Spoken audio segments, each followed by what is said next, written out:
Welcome, Campfire Crew. Let's get it on.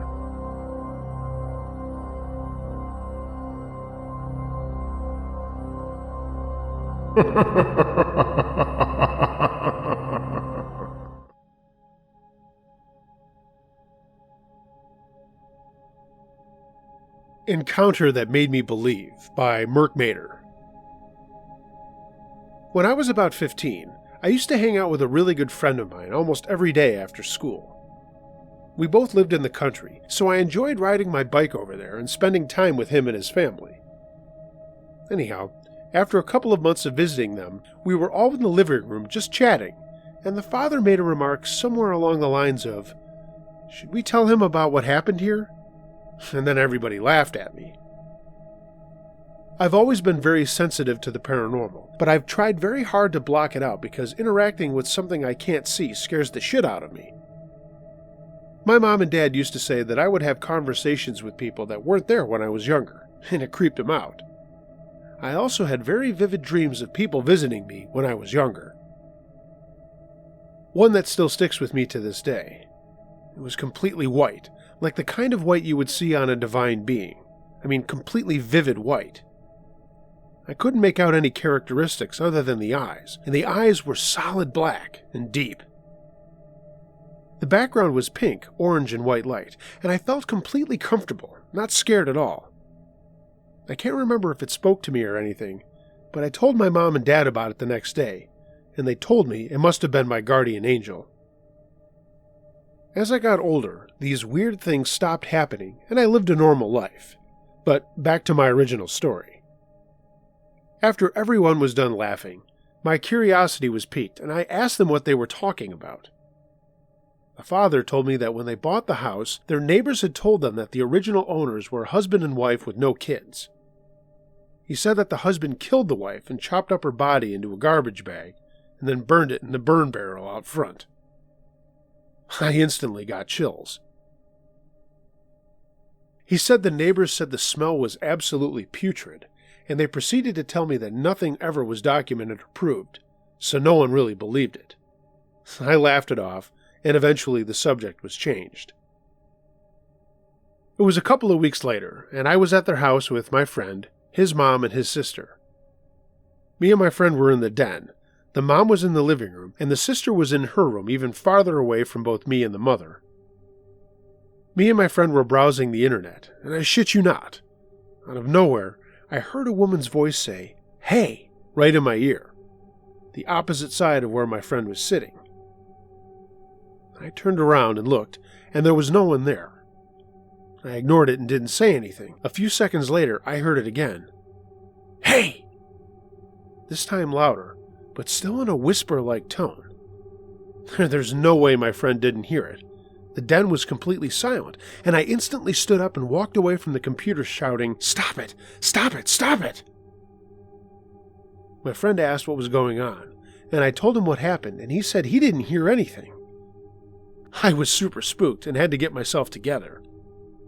His mom shouted to us what was going on, and my friend told her what I had said, and she didn't react at all. Not one person sat down with me to explore this more. It was very odd. I guess ignorance is bliss. Believe me, I know. After that day, I was very spooked by their house. I still went over there a lot, but I didn't wander around to the kitchen or bathroom at night anymore by myself. We would go to the basement on occasion and play pool after the incident, and the whole time I was down there, I felt incredibly uncomfortable. I refused to go down there anymore because it was just unbearable for me to do so, and no one else felt anything or said anything, so I just kept it to myself. After about maybe a month or two of hearing that whisper in my ear, I was at my own home just doing chores. I was taking our trash out to the burn barrel, and when I lit it, I walked away and I heard that voice again, in the same ear, in the same whispered tone, just a, "Hey!" I ignored it, went back inside, and just tried to put it out of my head. But ever since that day, I haven't had any paranormal experiences that are that concrete. I guess I've maybe shut out that receptive side of me because it really did creep me out. I'll never forget that experience because it reminds me that ghouls or spirits are very, very real. I've just felt compelled to share my story. I would love to hear any feedback or suggestions about how I might be able to gradually open my receptive side again without attracting anything negative.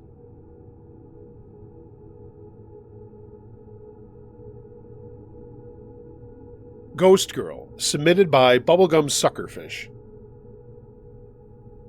Years ago, before the idea of marriage and children crept over the horizon of my mind, I experienced the stereotypical dating scene. I'm male, and fortunately never really had too much difficulty attracting quality dates, so I gave it little thought. That was until I went through a bit of a dry spell, as everyone does. I think we all go through such patches, and like everyone else, I couldn't buy a date short of buying a date, aside from the disgusting, overly flirtatious fat troll at the late-night gas station. That was definitely no-go for me, as I do not loathe myself. One evening, a friend called and wanted to go out. Given my dating doldrums and overall lamentable situation, I wasn't feeling it, but there was a bright side. This friend was the guy all dudes have, who can't seem to land a girlfriend, but is friends with every hot girl in town. No, he's not gay, thanks for asking. Just a very nice guy who is perfectly suited to help a brother out in times of crisis such as this. He was supposed to bring a girl with him to my house where we met up, a blind date of sorts. I have good taste and he has a shitload of contacts. It's worked out before, so this evening shouldn't disappoint. It turned out, he couldn't wrangle even one girl to go out with us that particular night. Of course, I gave him a rash of shit any good friend would in that instance. Dude, you're only good for one thing and you can't even deliver that, I said. And I don't even know why I let you hang out with me. I was laughing at his expense and facial expressions as we continued the planning phase of the evening. As usual, he was dateless, so we decided where to go. Two clean-cut, all-American guys who are looking for wholesome, beautiful women to connect with. Our local Hooters restaurant. The trip to Hooters was just pouring salt on a gaping wound. Girls who pretend to enjoy listening to guys' bullshit to earn better tips. I'm not stupid. I know the game, so it was less than fun for me. It didn't help matters that our waitress absolutely did not belong there. Oh, she was disgusting. A vomit-inducing smile just added to the already flaccid scene. My friend, getting me back from my earlier comments, left the table and convinced our ugly, pudgy, no-neck waitress that I was totally into her and she should ramp up her advances. She did. It's good to have buddies, isn't it? So the garden gnome of a waitress wrote her name and number inside a big heart on the receipt and slid it to me with a flirtatious horse-toothed smile. As she sauntered off, popping her oddly shaped butt, my friend made his escape before I could read what she wrote on the receipt. I heard him belly laugh as he walked out the emergency exit. "You bastard!" I screamed at him as he backed out the door, pointing and laughing. I suppose I had this coming. After all, I would have done it to him had my attitude been right. As I reached for my wallet, a waitress walked by and grabbed the receipt. I saw her a few times during the meal. She must have been captain of the Hooters A-team. Long blonde hair and smoking hot. I told her, "I haven't paid yet," and she said with a genuine smile, "I'll take care of it." She came back and handed me the receipt and told me, "It's on the house." I asked why, and she said, "Look at the receipt." Aggravated as hell, I thought to myself, my friend just double-fucked me. He double-fucked me. It's going to take some real planning to pay his ass back for this one. But she stood there as I put the receipt in my coat pocket and snapped a gruff thanks to her as I headed out the door. She asked me, "Did you look at the receipt?" And stupidly I said, "Yeah, I saw it. Thanks for playing along." Totally embarrassed, I pushed open the door and headed for my truck. My buddy had used the spare key to get inside it already, and he had a huge shit-eating grin on his face when I opened the door. He got me, so, well, all I could muster was, "I owe you, you bitch, I owe you big," and he erupted into an enormous laugh. I emptied my coat pocket into the console and buckled up. He picked up the receipt and asked, "Who's Tasha?" I told him to shut the fuck up and tried to drive off, and he showed me the receipt. The original troll girl's heart and phone number had a big red X over it, and in the same red pen was the name Tasha and a phone number. I thought. I didn't look at the hot girl's name tag, but this would have to be her, or my buddy just triple fucked me. Wow, quite the conundrum, I thought, and then I looked up at my buddy and saw his slack-jawed face and realized my retribution was starting right then. I put the truck in park, took the receipt from his hand and slapped him on the shoulder and said with a wide smile, "Thanks, bud," and I walked back inside the restaurant. Sure enough, Tasha was the hot girl, and I talked with her briefly before agreeing to call her later. The customary 5 days passed and I called. We talked for a bit, and she was super cool and we agreed to go out. We went out 4 or 5 times, and things seemed to be going well enough, and she asked if I wanted to go to her house to watch a movie. Yeah, I agreed, and she said, "One thing though, I live with my parents and my dad wants to meet you." I just said with a smile, "Not a problem, I'd love to meet him," and I was thinking, son of a bitch, I was that close. The night came and I found the house. I'm not a dumb shit, so per my usual, I showed up 20 minutes early and made a drive-by, and I parked about 4 houses down to watch and ensure I wasn't walking into a real-life scene out of Pulp Fiction. All seemed kosher, so I knocked and I heard Tasha say, "Come on in, it's open." I opened the door, and there were about a dozen people sitting on the couch, the floor, on bar stools like they were at a frickin' birthday party. One guy said, "Hey man, come on in and grab a spot, movie's just about to start." Tasha sat across the room on the floor, and she was in sweats and a ratty t-shirt. I mean, still hot as hell, mind you. I mouthed the words to her, "What the fuck?" She got up and came over to me, and I asked, "I thought we were going to watch a movie." She laughed and told me, "We are. Now come on and meet my dad." Tasha called for her dad and said, "Dad, he's here." I'll be honest, at this point, I didn't know what to expect. Cousin It, a dinosaur pet, who knows? A guy came out of the back room and ducked slightly as he passed under the door jamb into the living room. That put him at over 6'6" tall. He was a good 300 pounds, gray beard and gray hair to the middle of his back, and he was clad in biker gear from head to toe. He shook my hand firmly and informed me, "If you touch her, you may not recover." I thought to myself, a little sanctimonious for someone whose daughter works at Hooters, but whatever. I agreed, and uneventfully he walked back to his lair, not to re-emerge. For the movie, I expected Tasha to sit with me, but apparently the back of the room and alone on a bar stool was my station for the evening. I was dumbfounded, but thought maybe she's just cautious because her dad's in the other room. And about 15 minutes in, though, I decided, fuck this, I'm out. Before I could disembark, something caught my eye. Adjacent to the living room we were in was a room without a door, and of course the lights were off, but that's where I caught a glimpse of something. I had given up on the movie before it began, so I just kept watching that doorway of the room. Seconds later, I saw a little girl, perhaps 6 or 7 years old, poke her head around the corner of the doorframe and look at me. She smiled, waved, and I waved back. I hadn't met a young girl, and I didn't take my eyes off that doorway. Each time, she would come out a little more than the time before. She would smile, wave, and go back into the room. In the bluish glow of the TV, I noticed she was very well dressed, especially compared to the Peanuts gang enthralled in this movie. She wore a white dress, white stockings, and black shoes. Her blonde hair was made up with curls and ribbon, and given the night, I wasn't overly surprised. I couldn't figure out why she was in that room and didn't come out with everyone else. She smiled and waved to me probably 8 or 10 times when I finally had enough. I walked to the switch and turned on the living room light, and on cue, everyone looked straight at me. I took the opportunity of their undivided attention to ask, "All right, who's the little girl waving to me from that room?"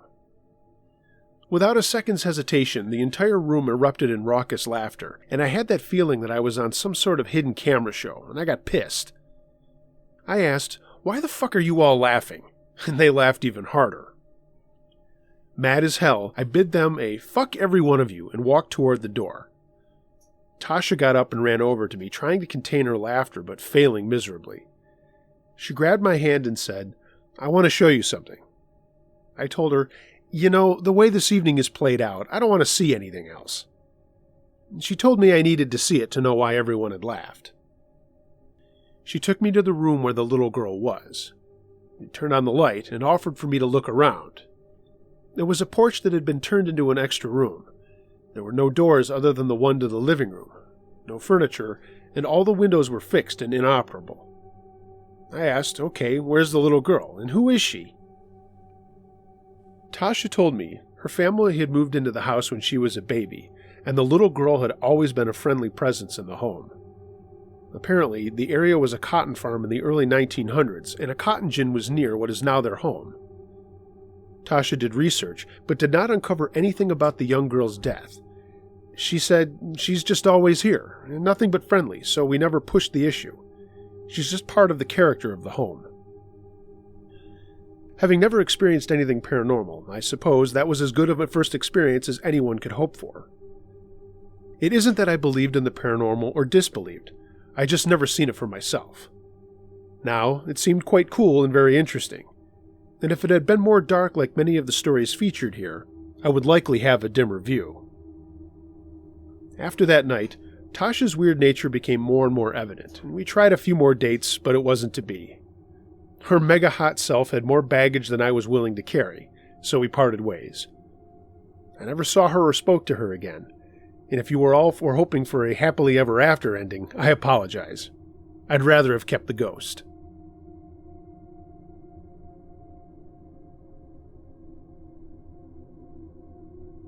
Questioning What I Know by Milo Red, 1992.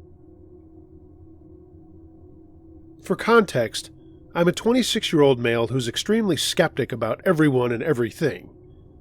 For me, everything has to have a scientifically proven or a logical explanation. I understand my emotions pretty well and try to read as much as possible about psychology, the subconscious, etc. Anywho, today has made me question how much I really know about the world. My girlfriend and I were having a nice chilled weekend in Nottingham, UK, meeting the rents and whatnot. Today we went to the National Justice Museum for a bit of culture, and just to have a general nose about us, we're both avid history geeks.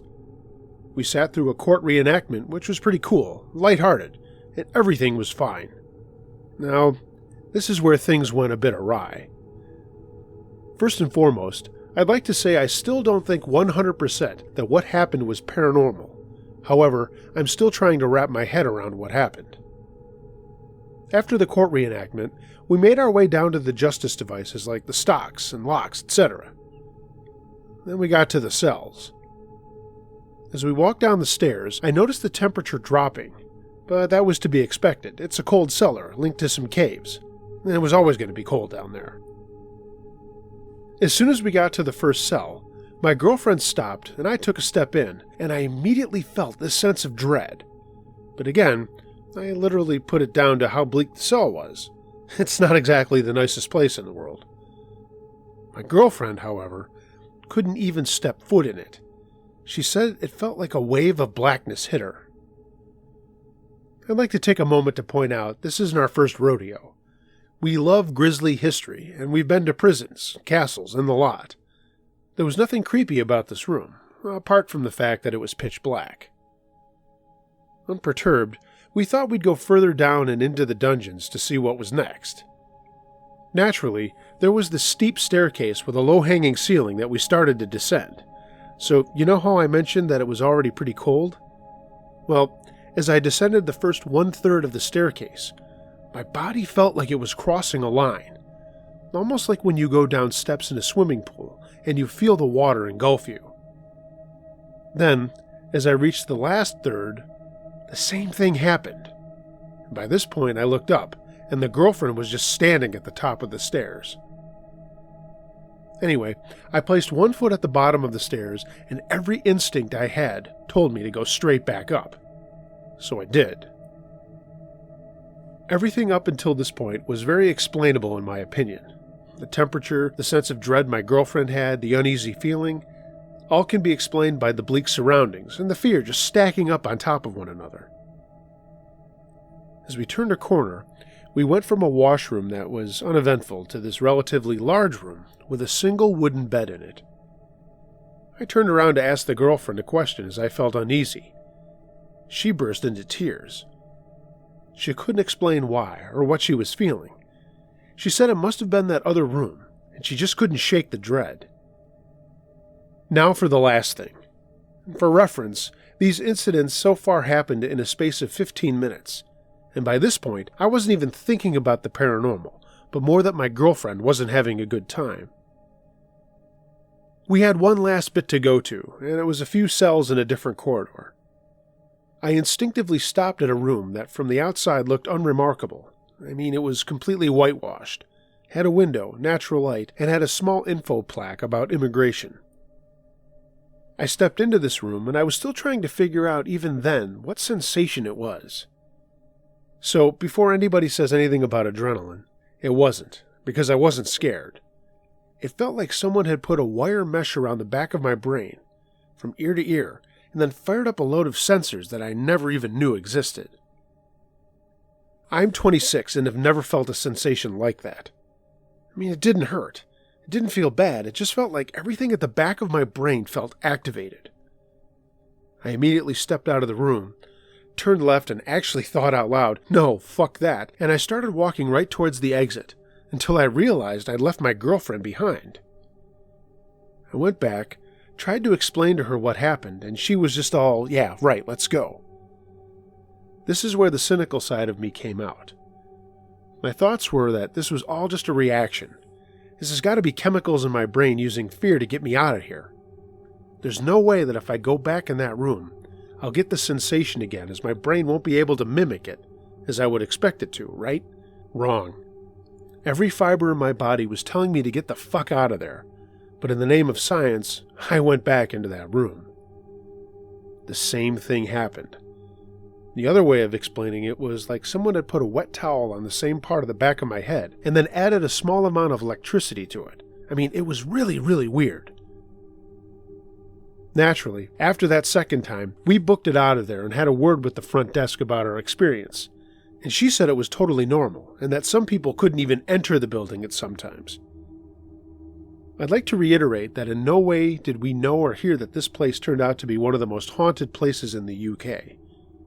We were like almost the perfect test subjects, as we weren't expecting any of it. I'd also like to note that when we both got out of there, we felt freezing and drained afterwards. I have no explanation for this.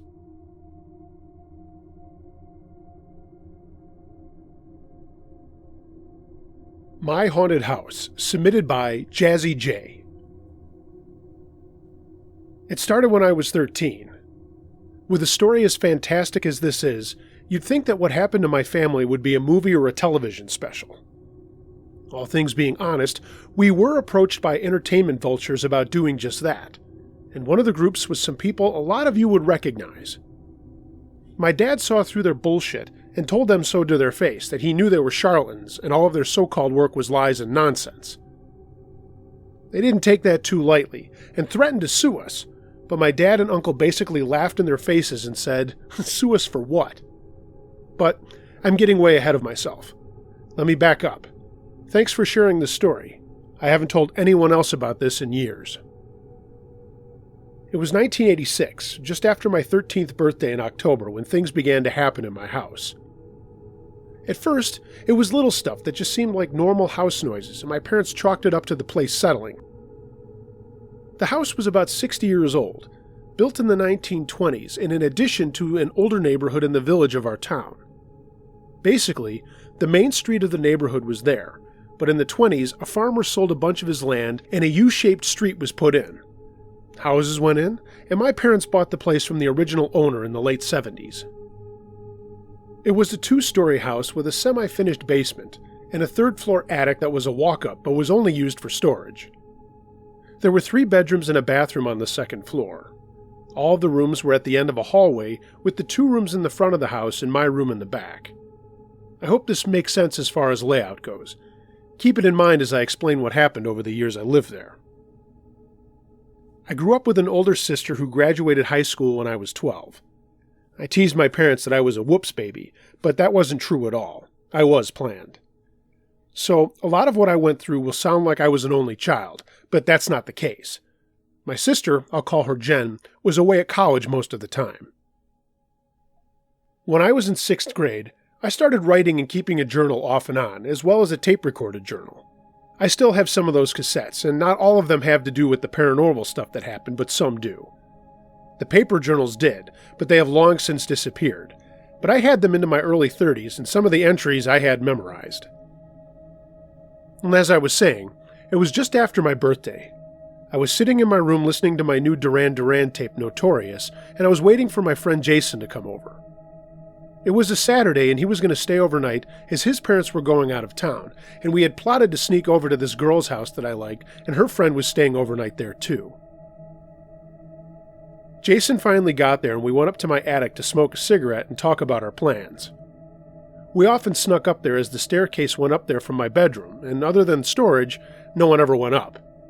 I had a kind of a fort up there with an old TV and my Atari. After we had a smoke, we went back down to my room, and that's when we heard the footsteps up above us. I looked at Jason and he said, "Shit, was someone up there the whole time?" I said, "No way." And we listened again, and this time the footsteps came from the other side of the attic. But they were there. I jumped up and flew up the stairs with Jason right behind me. We searched the entire place, but there was no one up there. I checked the windows. Both were locked, and we had only cracked them for the smokes. The screens were still on. I shrugged, and Jason started walking towards me to go back down to my room, when this old dress form my mom had up there started shaking and rocking back and forth. It was between the two of us, and rather than freeze, Jason ran right past it as it slid across the floor from one eave to the other. We never screamed or said a word. We just ran down the stairs into my room, and I shut the door. For a few minutes, I stared at my fish tank before Jason finally said, "We really just saw that, right?" For a second, I thought maybe our minds were playing a trick on us. So I went back up there, saw the dress form lying on its side, and had the biggest shiver run down my spine. We both felt like getting out of the house, and it was pretty nice out for a fall day, so we decided to go into the village and skateboard and see if anyone else was around. Some other friends were there, and Jason blurted out the whole story to them, and almost all of them got big eyes. We all skated for a while, and it got close to supper time, so we started to take off, but my other friend Simon asked if he could see the ghost, and I told him there wasn't one, just something really freaky happened. He kept asking and had to go our way home to get to his, so finally I said fine. The three of us went to my house, went up to my room, and we all just stood there. Simon went to the attic door and opened it, and out fell the dress form right into my room. We all jumped and ran downstairs until my father yelled to slow down and knock it off. We did, and Simon just said he had to go. Nothing else happened over the weekend. We did sneak out to see the girls, and we told them, but Monday at school we found out pretty fast that Simon had told a bunch of other people that we had tried to scare him, and that we set up the dress form on purpose. I told him that was stupid, and I hadn't planned on anyone coming over to my house other than Jason, so he was full of it. Most people believed me, but for a long time he brought it up that I was just trying to scare people. That week, I went to the school library and asked the librarian for books about ghosts, and she got me what the school had and then told me to check out the information in encyclopedias. After school, I went to my public library and did the same thing. I'll totally admit, I was a total book geek and still am. I loved going to the library and was there multiple times a week. So I brought all this stuff home, and it didn't take long for my parents to ask me why I had all these books on ghosts and stuff. I lied and said it was a research project for English or something. I didn't tell them about what Jason and I heard and saw. I read a lot of things, and a lot of those stories I still remember. One of the books was called Haunted Houses, and it had a bunch of stories, one that sounded a little like what happened to me. I've looked for the book and found it on Amazon. It's by Larry Kettlecamp. It reads for a little kid, but it's still a pretty decent book. For the next couple of nights, I was up late reading the books and articles, oddly enough up in my attic fort. For some reason, I was scared, but was also curious to see if anything else happened. It didn't those nights, and it didn't for a few months at all. Right before Christmas, I was wrapping gifts for my family when I heard the footsteps above me again. Sitting and listening, the steps turned into a tapping on the door right near me. It was a light tapping, like just a finger tapping over and over. It wasn't like a greeting or a knocking, just this constant tapping. My sister was home from college and came by my room, and I asked her to come in. She asked what was up, and I said, "Just listen." She heard the tapping and looked at me with big eyes, but then frowned, and I could tell she thought I was about to pull a prank on her. I put my hand up and shook my head, and then the footsteps started walking across the attic again. I got up, pushed her lightly into the hallway, and then went into her room. Before she could say anything, I whispered to her what had happened with Jason, and that I wasn't kidding around or trying to fool her. We sat there listening to the footsteps walk around on the ceiling in her room, too. At first, she didn't buy it and asked me who was up there, but I told her over and over it wasn't me and it was real. Everything stopped, and she asked if Mom and Dad knew about this. I said no, and we talked about telling them. I didn't want to and convinced Jen we shouldn't until something else happened and they could hear or see it. I recalled how some people didn't believe me. Christmas Eve came, and that's when my parents found out for themselves. Christmas Eve, we always went to church with my grandparents, and then everyone stayed at our house. We got to open one present before going to bed, and I remember I was so excited that my dad bought me a new book about ghosts. I should be clear at this point. My mom did not like me reading that stuff, but my dad was always humoring me. Late that night, we all went to bed. Jen was sleeping in my room, my grandparents slept in my parents' room, and my parents were in Jen's. I offered to sleep in the attic and assured my mom that it wasn't too cold. Honestly, I wanted to have a few more smokes and read some of my new book. My parents let me, and I got into my sleeping bag with a little space heater going. I was toasty and fell asleep, and I didn't know what time it was, but suddenly I was being picked up and carried down the stairs into the bright light, and when I was blinking, I saw everyone out in the hallway in their pajamas and bathrobes. I looked up at my dad, and his eyes were big, and he just asked if I was okay. I said, "Yeah, why?" And he just took me into Jen's room, laid me down on the floor, and said to go back to sleep. I did, and the next thing I knew, it was Christmas morning. Everyone was gathered downstairs for presents and breakfast before all the other relatives were coming over. Everyone was smiling and laughing and wishing everyone Merry Christmas, but I got the feeling something was wrong as everyone kept asking if I was okay, and I could feel everyone looking at me. Mom let me have eggnog that early in the morning, and I had fun giving and receiving presents. One that I got was a new boombox that had the double cassette players and a microphone and a bunch of blank tapes. I don't think I need to tell any 70s or Gen Xers listening to this how mind-blowing that was back then. I mean, mixtapes and copying tapes was the best way to get music back then. So, anyway, whatever had happened the night before I wasn't concerned with, and it was a cool morning. Dad pulled me aside later and asked me to help him with something in his wood shop in the basement. I went down there with him and he closed the door and said, "Can you tell me what happened last night?" I just looked at him, and I remember being really scared that my parents had found my cigarettes and I was going to be in deep shit. When I said, "I don't know what you mean. Did I do something wrong? I thought I turned the TV and Atari off."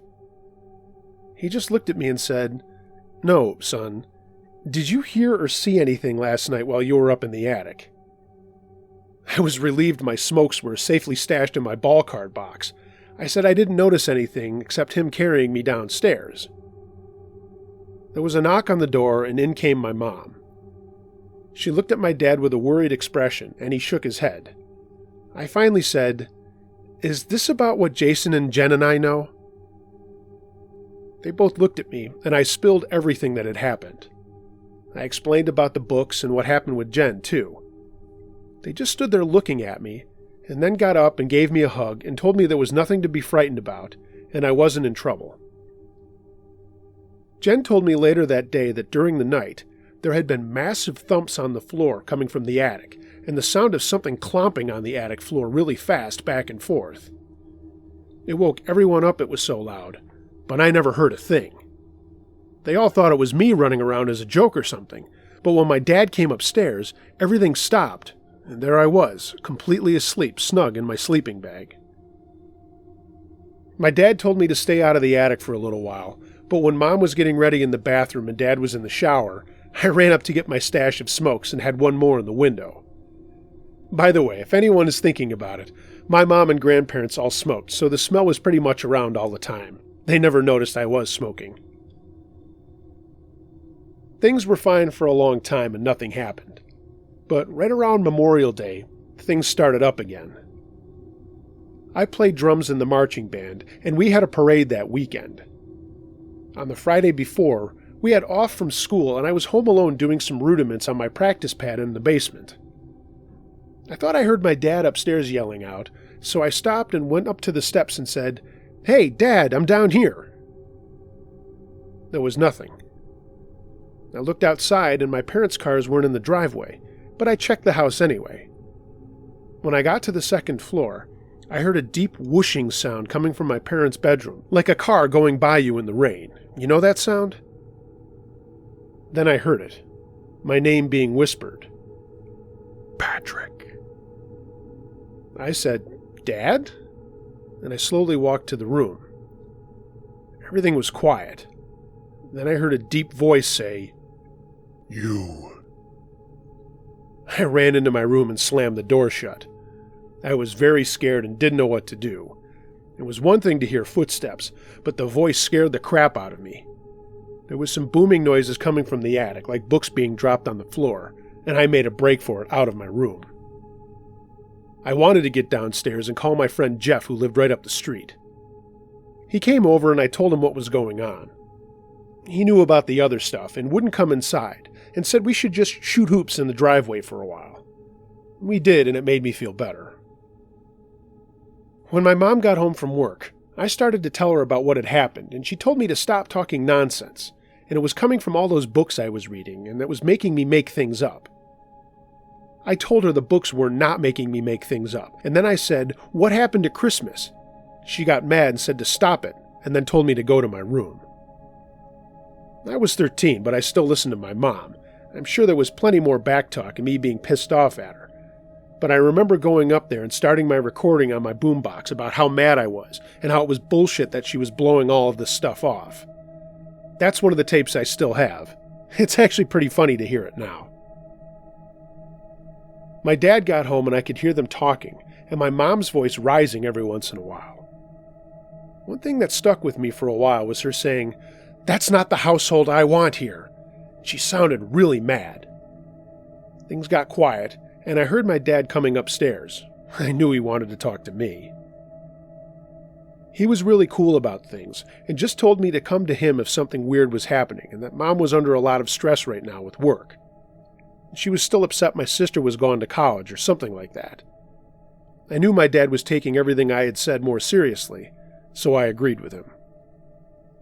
That's when shit really started going off the rails.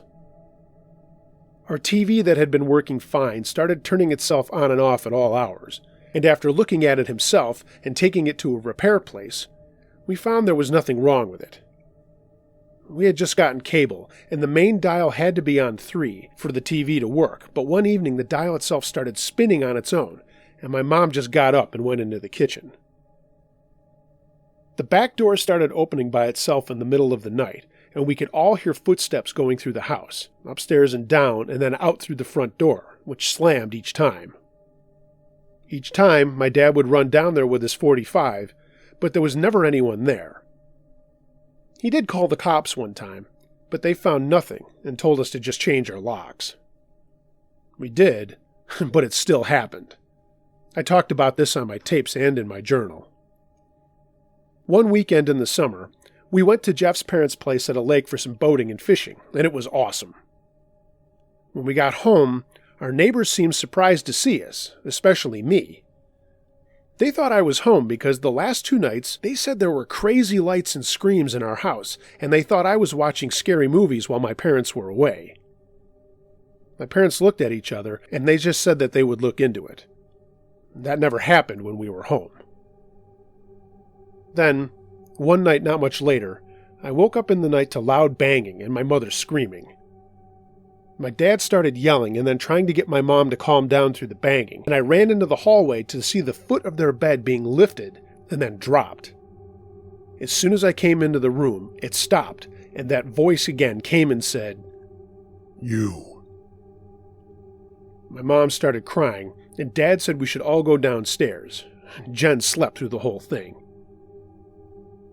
The next morning, my mom went somewhere early. It was a Saturday because she didn't go to work, and my dad said we needed to clean the house and go grocery shopping. I asked about Mom, and he said she was seeing some friends. Mom didn't come back that day, and I had Jeff and Jason come over to watch some movies, just trying to have a life. I asked if they could stay over, and my dad said fine, and we planned to stay up in the attic and see if we could record any of the weird stuff happening. Again, funny how one minute I could be so scared, and the next so curious and brave. So, we were all up there late that night. It was right before school was starting again, so it was pretty warm up there, and I had a couple of fans going to cool things down. We were trying to get Saturday Night Live on my little TV when Jeff said he thought he heard something. I turned the TV off, and Jason turned on the boombox. At first it sounded like papers rustling in the corner behind some boxes. Then we heard the tapping and what sounded like something being stuck in one of the fans. We all looked at each other with wide eyes, and Jason said, "Who is that?" Suddenly, the door from my room ripped open and loud footsteps came racing up the stairs. It was my dad. "What the hell's going on up here? You guys okay?" He was frantic. We all nodded, and he said to come with him. We did, and he led us outside onto the patio to wait for him. The police came a few minutes later, and my dad went inside with them, and they were in there for a long time. The three of us just sat out there wondering what the hell was going on. Finally, they all came out. The police left, and my dad said to come back inside. A few minutes later, Jeff and Jason's dads showed up, and they took them home despite our protests. My dad gave me the "kid, shut the F up" look, and I did.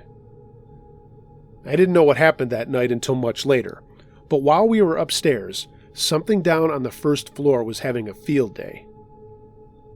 Dad had fallen asleep watching TV and woke up to all the dining room chairs sliding back and forth from under the table and all the lights flicking on and off. The TV dial was spinning out of control, and then our record player turned itself on. He took one look at all that stuff and then came upstairs to get us. He called the police when we were safe. No one was in the house. There was no explanation from the cops. When it was just me and him, he grabbed a beer and I asked him what was going on. He said he didn't know. I asked him where Mom was, and he sighed and said she was staying with my grandparents for a bit and that she wasn't feeling well. Actually, they had been fighting about a lot of things, this crazy stuff included. Sadly, this was the beginning of Mom's deterioration from mental illness that we never really knew she had. She'd been suffering since she was a kid, but it had never been diagnosed. I guess Dad had wanted to get help from somewhere, the church, anywhere, but she was against it and wanted to pretend none of what was happening was real. Turns out, she saw and heard a lot of other things when we weren't around, but never said anything. That didn't help her state of mind. So, finally, my dad began to look for help. My uncle came to stay with us. He was a bachelor and had just gotten out of the service, and Dad invited him to live with us for a bit. I was happy. Uncle Tom was awesome. Our pastor came out and talked to Dad and I and said prayers in the house, but seemed more intent on talking about my mom, and Dad and I would wander from those talks. Uncle Tom wanted to know what I thought about all this spook business, as he called it. I could tell at the beginning he wasn't buying any of the weird stuff. That changed pretty fast. On the second night he was with us, he was staying in Jen's room. She had gone back to college, happy in a way to get away from this and the issues with my mom. Their relationship went from best friends to cats and dogs real fast. Uncle Tom woke up in the middle of the night to my sister's closet door opening and closing on its own. He said he just stared at it for a minute before it slammed open all the way, and a dark shape filled the frame. He said he got up and ran at the thing, but the door closed, and when he threw it back open, thinking it was me or my dad messing with him, he found there was nothing in the closet. But he said he did hear a whispering, and that was when he realized we were not making it up, and that something was wrong. More stuff happened, like noises and doors opening and lights going on and off, and the neighbors started noticing things too. Jeff and Jason's parents were informed of what was up too, as my friends were over all the time, and they told them of the strange happenings. When we weren't home, our neighbors would watch the house light up at night and hear screaming and loud voices coming from inside. Somehow, it got to the local newspaper, and my dad said he would be willing to tell the story about the house if my neighbors would weigh in so he didn't look crazy. A photographer even took a photo of the house at night, and you could see some lights on, but we weren't home that night. A lot of people said it was a hoax, but no one ever gave us a hard time about what we said had happened there. Our neighbors were awesome as well. By this time, my mom was in a special hospital for treatment, and she didn't play a role in much else after that. It was very hard for all of us to not have her around, and it made me grow up fast in a lot of ways. For one thing, despite my football and classes, I was now taking care of the house while Dad worked. I made dinner and lunches and got stuff done around the house like the laundry and cleaning. One day after practice, I was home making dinner and having a cigarette, and Dad walked in. He never even asked why I was smoking. He just said, "Those'll kill you, kid." I was 14 going on 20.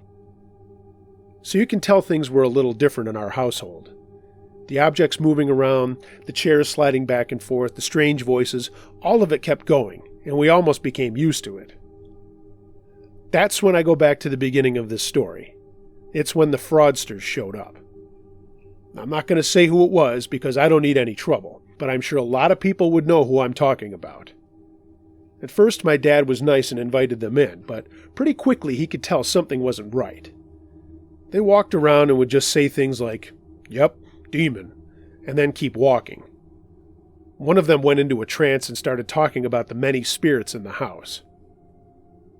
After a while, we all sat down at the dining room table, and they said we had like 4 presences in the house, 3 women and 1 evil man, or a demon. And he was the one causing all the bad things, while the women were just making themselves known. They said they could help us clean the house, but had some odd demands that I've now forgotten. But I do remember looking at my uncle, who couldn't stop smiling the entire time. My dad told him that he would think over their offer, that involved more publicity, more people in the house to document things and things like that. When they left, Uncle Tom burst out laughing and said they were so full of shit their eyes were brown and their breath was bad. He didn't doubt there was something paranormal going on, but he pointed out that the people wanted a lot of their own recognition over finding out what was really going on. That night was a crazy one. It was towards the end of October, and it was getting cool at night. It was about 2 years since everything had started. I had a football game that my dad and uncle and new girlfriend went to, and afterward we went home and Chrissy and I were going to walk back into the village to a pizza place to hang out with our friends. When I brought her back to our house, there were people outside our house with all these lights flicking on and off in the windows, and these loud noises and yells coming from inside. I ran up the driveway to the front door and burst inside to my dad and uncle asleep in chairs watching TV. All the sounds and lights had stopped. They'd never noticed a thing. We couldn't explain it. I went back outside and told everybody that my father and uncle were watching a movie, but they were watching and Chrissy was freaked out, so I just walked her home. When I got back to the house, I was having a smoke and noticed the fraudsters had suddenly shown up and started talking to me about how they could help, but we would have to want to help ourselves. That's when the guy let it slip about making money along the way. I just said, "Hey, it's my dad's decision," and when I told them that, they left. They showed up again the next day, and this was after my dad had visited my mom and he was in a bad mood. They started harassing him as he got out of his car and tried to get into the house, and he finally told them to get the fuck off the property and not come back. My dad really didn't swear, so to hear him say that, I knew he meant it. He told them that he knew that they were liars and to get the hell out of there. Uncle Tom heard what was going on, came out and physically started to push them back onto the sidewalk. They went nuts and started saying all this stuff about how they were going to expose us and that they were going to sue us. Expose us for what, I thought. They were the ones wanting to exploit us. And sue us? For what? The once composed guy was now yelling and swearing and pointing at us, so we all just went inside. Halloween was when it all came to a head. Our house was really popular because people had heard about what was going on, and they came by for treats and also wanting to see if they could see something scary. I have to admit, everyone in our town was really cool about what happened, and no one ever gave us a hard time. There was nothing like the pitchfork and torch stuff you see in movies with people wanting other neighbors to leave. That night, after everyone had finally gone inside and stopped trick-or-treating, Chrissy and I decided to start watching a movie. I'll never forget, it was Invaders from Mars. We were eating popcorn on the couch, and she was nervous about being there, but I told her it would be okay if I was with her. My dad and Uncle Tom were downstairs with us, and that was the rule.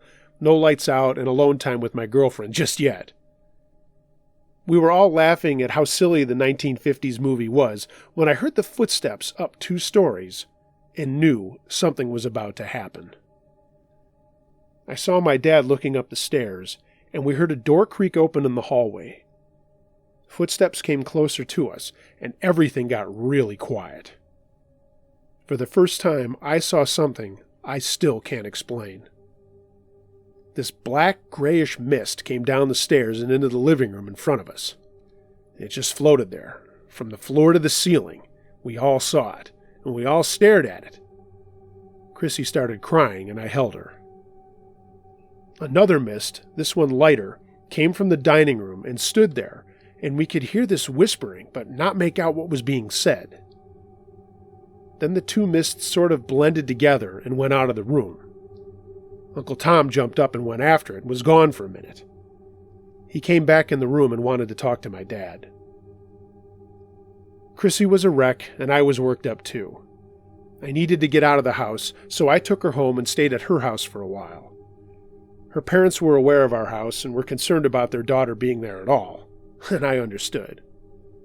When I went home, my dad and Uncle Tom were up talking, and I hung out with them asking what had happened. Uncle Tom said the shape had gone out in the backyard and disappeared under a crabapple tree. Nothing else happened that night or for the next 2 months. By now I was playing basketball and just out of the house a lot, just practicing or at the boys' club putting in overtime, anything to be out of the house.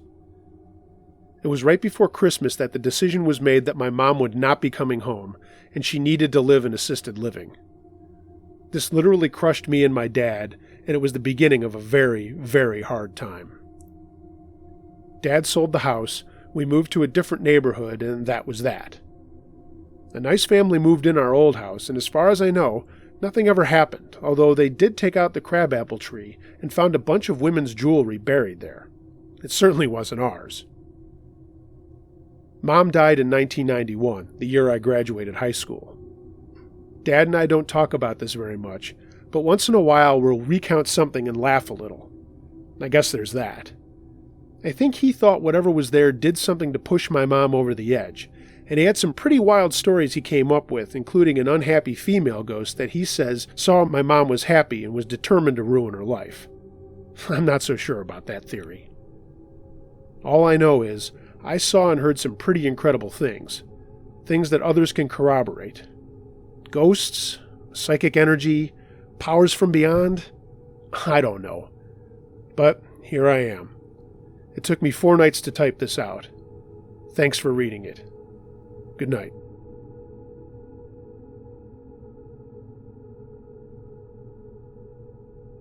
The following stories are from staffers of the Evansville Courier and Press newspaper, located in Evansville, Indiana. They originally appeared in the Courier and Press as a special in a Halloween edition in 2018. It Sounded Like a Child by reporter Mark Wilson.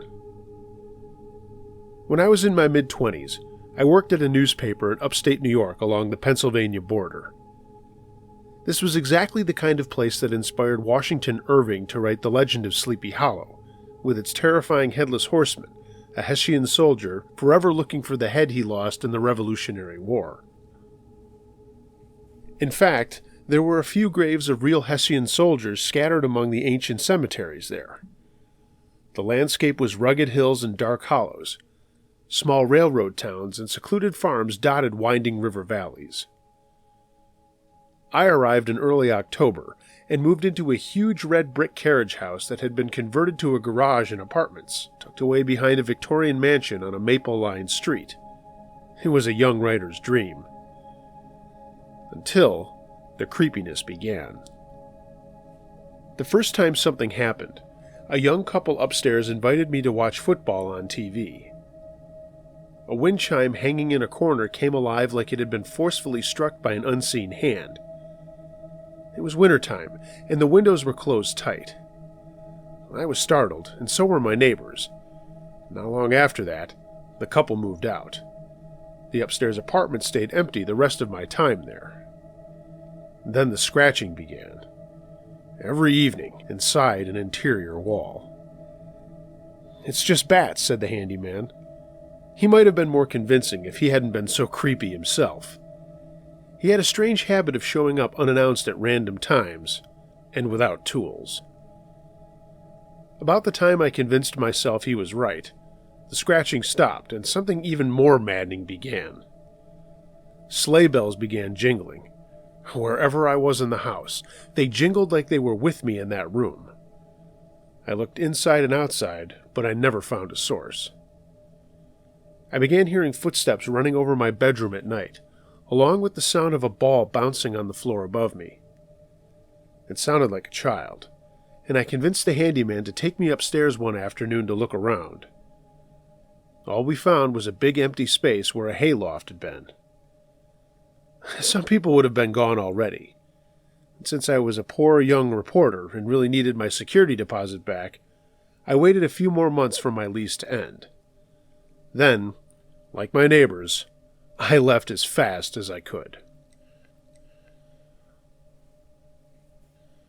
The Girl by reporter Megan Erbacher. It was the early 2000s. I was in 7th or 8th grade, staying the night at a friend's house. The two of us were on a conference call chatting with some boys from class and making Easy Mac, typical tween girl stuff. I left the kitchen, rounded the corner to get something from her bedroom, and froze. Someone was staring right at me. Maybe through me. It was a young girl, but there were only 2 young girls in the house, me and my friend.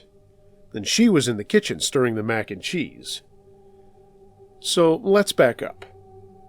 I had heard stories about my friend's house. Sometimes the wall of cabinets in her house would open and close. Sometimes they were left open, and the piano would play by itself. Maybe I dreamed that one, but I don't think so. Basically, I was already suspicious of paranormal activity in that place. So, I see this young girl about our age near that wall of cabinets. She was looking around the corner toward the kitchen where we were laughing and carrying on.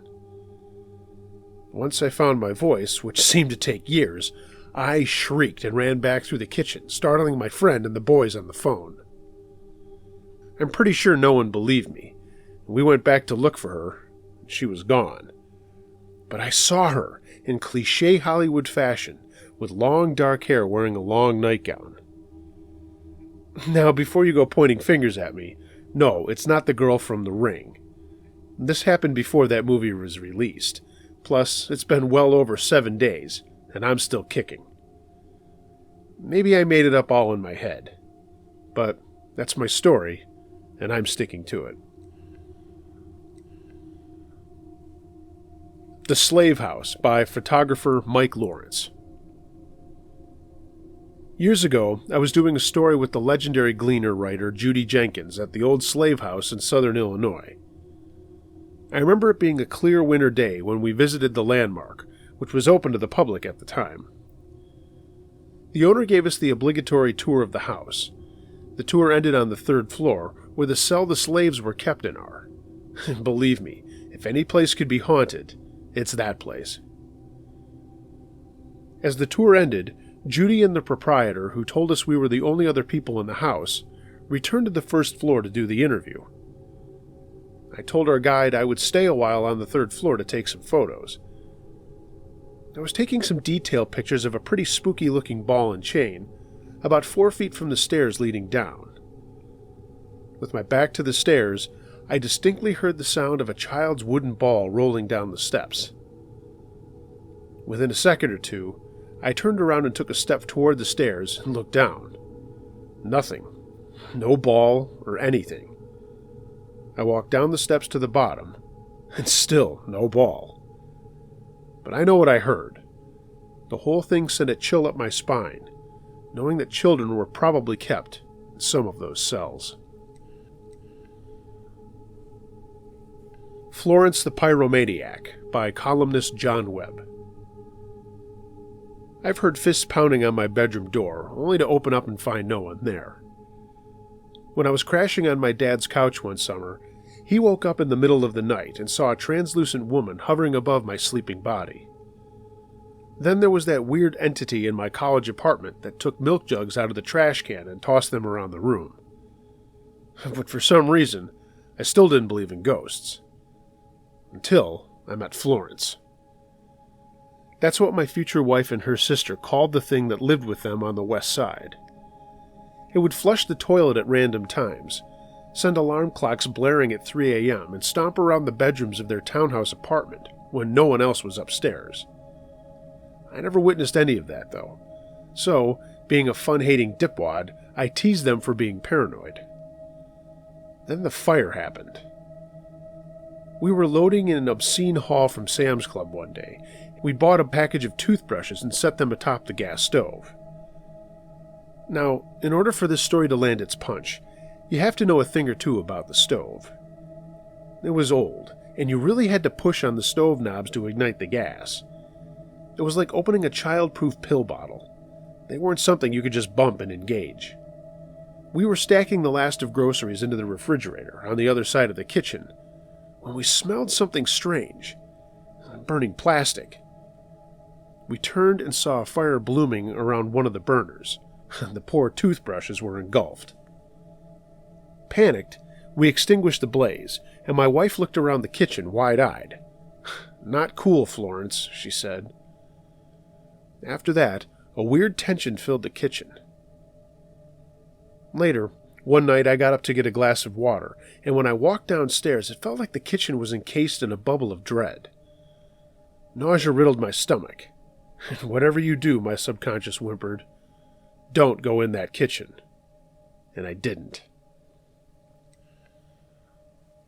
The Old House by photographer Denny Simmons. This story was told to me by the town gossip in a small Spencer County river town on the Ohio River. I hesitate to get too specific with places and names to protect the family in the story. I mean, it was an interesting tale, and not to mention hard to believe. I'm a bit of a skeptic. What can I say? I'm a journalist. The story was so compelling, I had to find the woman who had experienced the haunting. It took a few months to locate her in her new apartment, but I succeeded, and she was willing to recount her experience, and this is the story, as best as I can recollect. It must have been around 2001, a warmer than usual fall. A woman and her 2 young children, a boy 8 and girl 5, were close to being homeless after a marital split.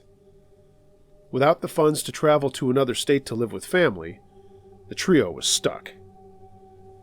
They had a beater truck, but no money for gas, and when the mom had resigned herself to sleeping in the cab of the truck, an old friend came to the rescue and offered them a place to stay. It was a property the friend had just bought for a great price. It needed some fixing up. If the mom was willing to do the work, they would let the family stay there for free. That very same day, they pulled into the driveway of the home. It looked like it must have been built in the 1850s or before that. A wrought iron fence surrounded the home that stood on a corner of the town's main street. The grass, yellowed and dry, stood about knee-high, and one of the windows on the second floor was shattered. The back door was hanging on by one hinge. The family didn't care. They had a place to stay. They unloaded the truck and moved everything into the kitchen of the home. It was the only room with a fan, and the stagnant air was heavy. Mac and cheese was prepared on the gas stove while the kids colored in their coloring books. Mom rolled out the sleeping bags, but the kids didn't climb in. It was too hot. Instead, they just laid down on the bags and tried to sleep. Tried, but didn't succeed. That's when they heard the talking. Children's voices. The woman thought it must be neighbor children and went outside to check, her own 2 children clinging to her waist. It was already past 9 p.m. and dark, and no one was outside that she could see or hear. So back inside they went, and as the kids began to settle down, the giggling began. 3 or 4 children were clearly giggling, and it sounded like it was coming from upstairs. Armed with a flashlight and a rolling pin, the mom left her children, now clutching each other on the same sleeping bag. The home had polished wooden floors that creaked with each step, and the stairs rose up through the center of the house with heavy wooden banisters ending in opposite-facing curves. She called to the children to come out and stop trying to scare them, and the giggling grew louder, constant. She tried again to call them out, her voice booming in the big empty house. The giggling stopped. There was silence. A long, long silence. And then the whispering began. She couldn't make out what they were saying, but the voices were real. To her, anyway. And her kids could hear them, too. They hissed for her to come back between quiet sobs. They were too afraid to cry out loud. She was already halfway up the stairs when the whispering stopped, and the temperature began to drop. The air now felt chill as a late November night, and when the temperature fell, so did her courage. She spun around and ran down the stairs. Her children were already heading toward the door as she caught up to them.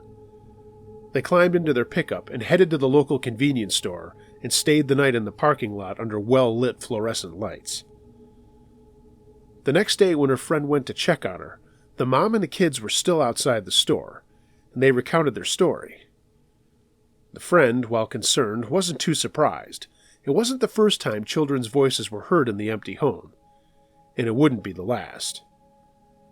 The home still stands vacant 17 years later. The young family moved to a new town downriver, and the mom still talks about it. The boy and his sister refuse. I drive by there from time to time, keeping my eyes on the upstairs window, which is still broken to this day.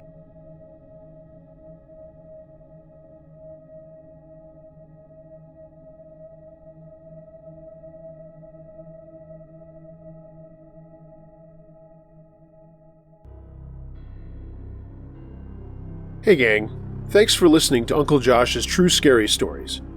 I hope you enjoyed this episode of Spooky Ghost Tales. As always, if you have a scary story you'd like to hear narrated on this channel, send it to unclejoshtruescarystories@gmail.com. I read them all, and I look forward to receiving your story. I have a quick special announcement that I hope you will check out. A new website, truescarystories.net. It is now the home for all things Uncle Josh True Scary Stories. Please check it out.